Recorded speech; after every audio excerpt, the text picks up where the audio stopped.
How do we reconcile our conservative Christian views and socio-political standpoints with this idea of non-repentance when so much of our faith is based on restoration that comes by way of repentance, the willingness to say, I made a mistake.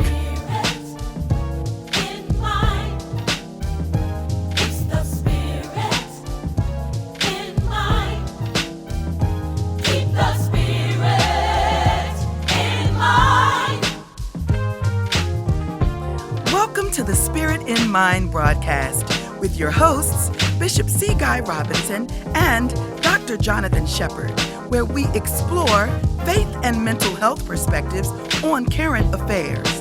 Let's get into today's discussion with the Spirit in Mind. The images of Black people as primates has been related to pseudoscience of racism and efforts to create false science and to create false reasons to perpetuate these injustices and to continue to manipulate these social determinants of health to perpetuate policies and practices. Moreover, and then we'll move to the next part of this discussion. But there's some tension there that is brought up even from the posting of this video. The tension being this: one of the concerns, Dr. Shepherd, please feel free to jump in here. One of the concerns of trauma survivors is a concern of reoccurrence, right? Which is why hypervigilance is a characteristic of post-traumatic distress, right? Hypervigilance. I'm watching because I'm concerned about this happening again, which is why oftentimes in part of the mantra of survivors of traumatic experiences, particularly even racial-based trauma, is never again. That's the mantra that was adopted after the Holocaust. Our brothers and sisters in the Jewish community, never again. That's based in the awareness that there is a vigilance that has to occur because we have seen what human nature is capable of.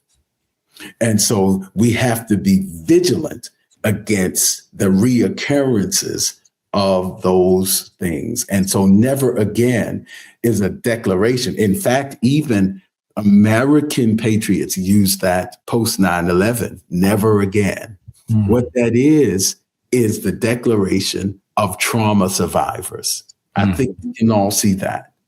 If we see that, that's why trauma-informed care is so important. So what we have here, I want you to consider the psychosocial and spiritual tension that exists for some people between a survivor's mantra of never again and a movement to make America great again. I want you to hear the tension. I'm not taking a side. I'm asking you to be a critical thinker about this. I mean, I have a side personally, but this isn't about never again meets make America great again. And never again is the mantra of the trauma survivors. And make America great again may have different meanings for different people with different experiences. So not everybody hears that as the good old days. They hear that as the threat of traumatological experience repeating itself. So you have to be aware of that, those distinctions, and you have to be sensitive to that, even in our rhetoric. So let me say this: someone who was trauma informed, at most benign, let's say it was not nefarious to post that video, but someone who posted that was at the very least culturally incompetent. That's what we call it. Lacking diversity awareness, lacking trauma-informed perspectives, because when you are duly educated in those things, it becomes an instinctive part to say, wait a minute, there's something in this that is potentially trauma heightening for a particular group. And so the ability to recognize that is why diversity and cultural competence classes and education and trauma-informed perspectives are so very important. Dr. Shepherd. Wow. Man, I hope that you all are catching what has been laid out. Bishop, thank you. And when you take it a step further, so as we talk about trauma, and we can, in our mental health world, we would diagnose this as post-traumatic stress disorder, if you're going to actually give it a name or some type of chronic stress disorder. Hypervigilance is one of those key features of post-traumatic stress disorder. Interesting enough, though, is another feature that is desensitization goes along with post-traumatic stress disorder. Yeah. And this is another phenomenon that we're also incurring. So with hypervigilance, sometimes we can have an overreaction. Now, be clear about that. I'm not saying that people were overreacting. All right. But I want to be clear. I want to say that one more time. I'm not saying that people were overreacting. What I am saying is that with hypervigilance, when you experience that the event, you're talking about the 3 E's, the event, when you experience that particular incident, it can cause you to do things that you may not normally do. Case in point, for those persons who have been, who've experienced gunfire, whether it be in your community, in war, battle, doesn't matter. You can hear a car backfire, and you have, and we've seen where people literally have run underneath a table. That's hypervigilance, even though the event was not there to scare them, but they heard it, and that sound reminded them of that trauma. Let me tell you, when people see images of themselves in this particular video, it reminds them of the injustices that we have encountered for centuries in this country. Let's be clear about that. Centuries. And when we talk about hypervigilance, we have to also talk about the desensitization. There's a term of that's called insult fatigue. Right. Insult fatigue, where you take hit after hit after hit after hit, and after a while, I hate to say it, you just get used to it.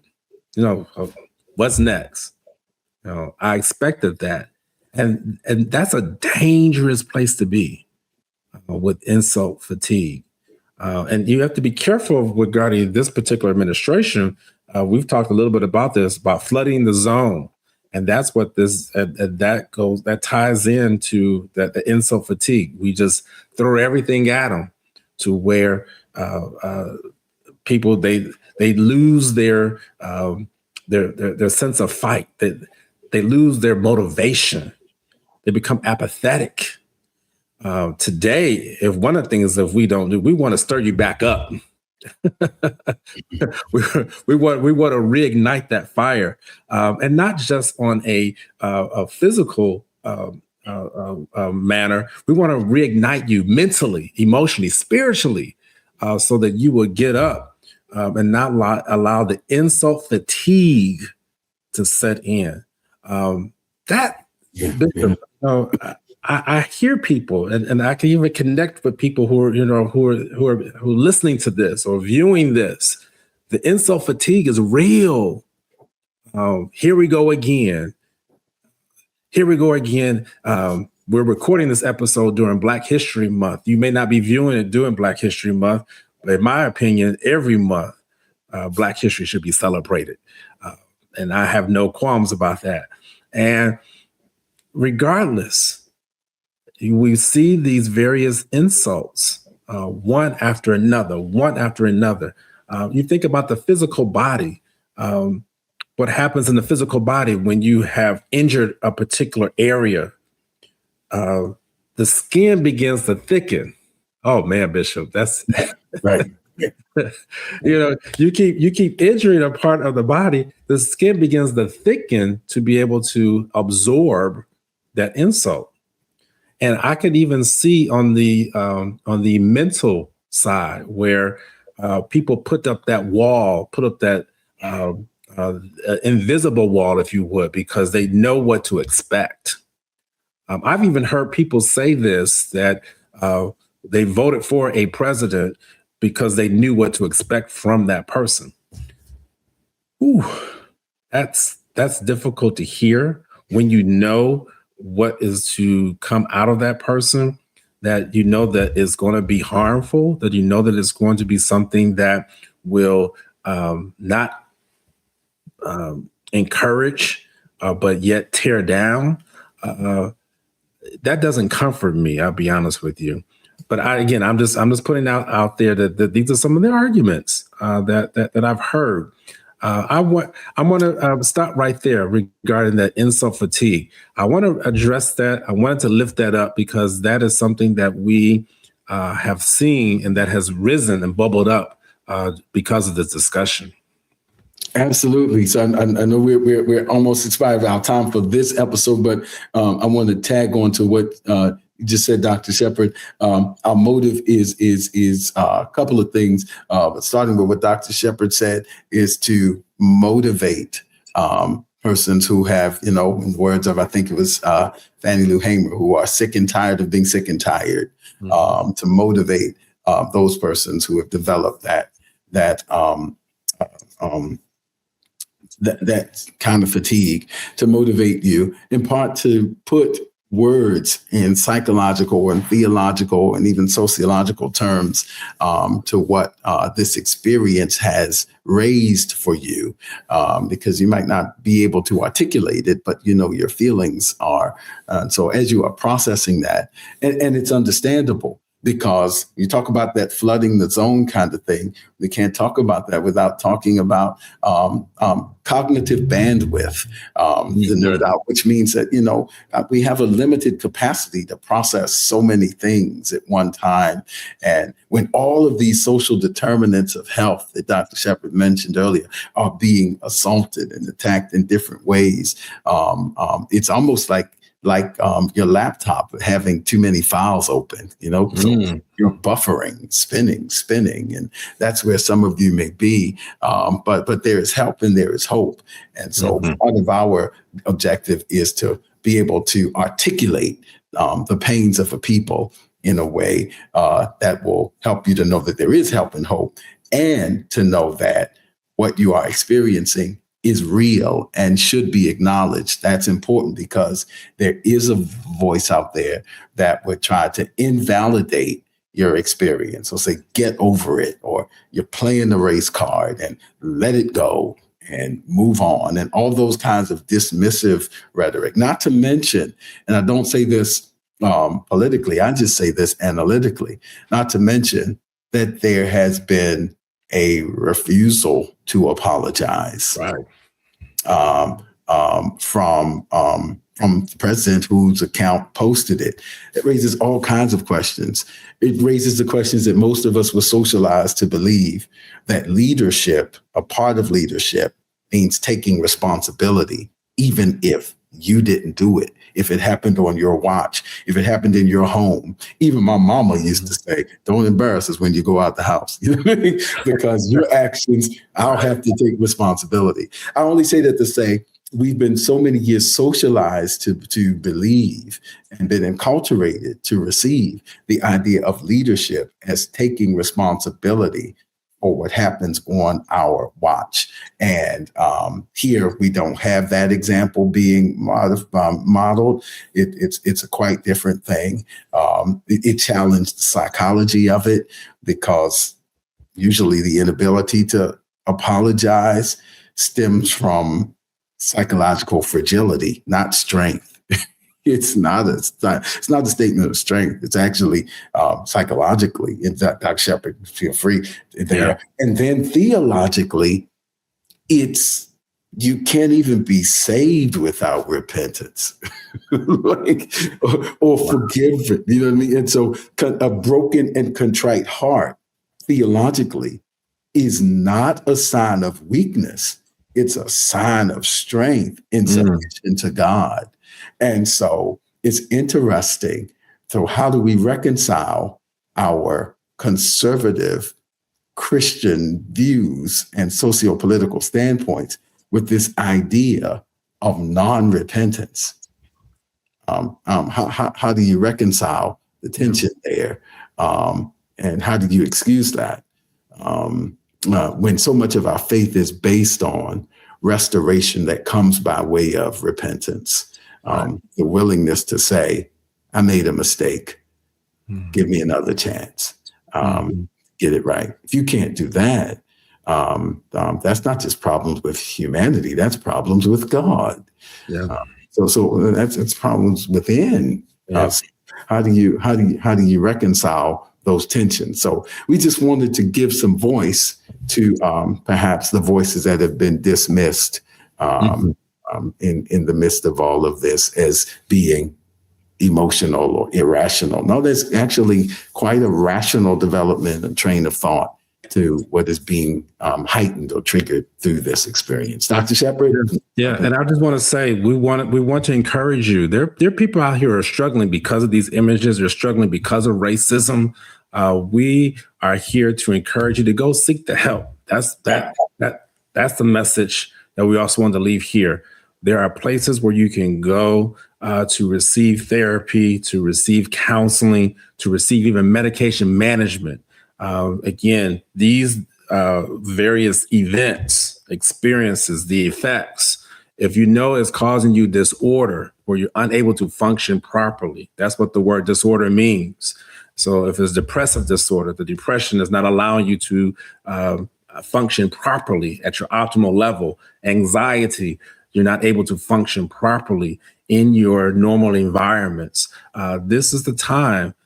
We encourage you, we recommend, we want to provoke you, if you would, to please seek out therapy. You can reach out to us, Spirit and Mind Live, spiritandmindhealth@gmail.com, and we can help point you in the right direction. We want to be clear that this show is not here to provide therapy or to provide that type of counseling or treatment. We're here to be able to provide the education and be able to provide the guidance that is needed so that you can get the help that you needed. I'll say this, we all are struggling. Yes, you're looking at experts, but you're looking at professionals who stand tall in their respective places. But I have to be honest with you. These are trying times. And these are days where we have to keep ourselves together. And we want to be part of that assistance to keep you together. This is not the time to go under. This is not the time to give up hope. As Bishop just explained, we're here to be those guides for you. And I'm going to leave it right there. So let us know, seek it out. And there's no shame in asking for help. Absolutely. So this discussion was by no means exhaustive. So we encourage you to continue it, to raise these points and your reactions and your feelings with your psychotherapeutic care provider, with your pastoral care provider. Continue those discussions because we want you to be the best version of you. And so we look forward to seeing you next time on Spirit and Mind.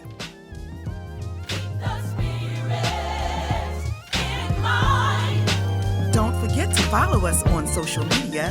We're on Facebook at Spirit in Mind, and we're also on Instagram at Spirit in Mind Live. Join us next time for a new episode of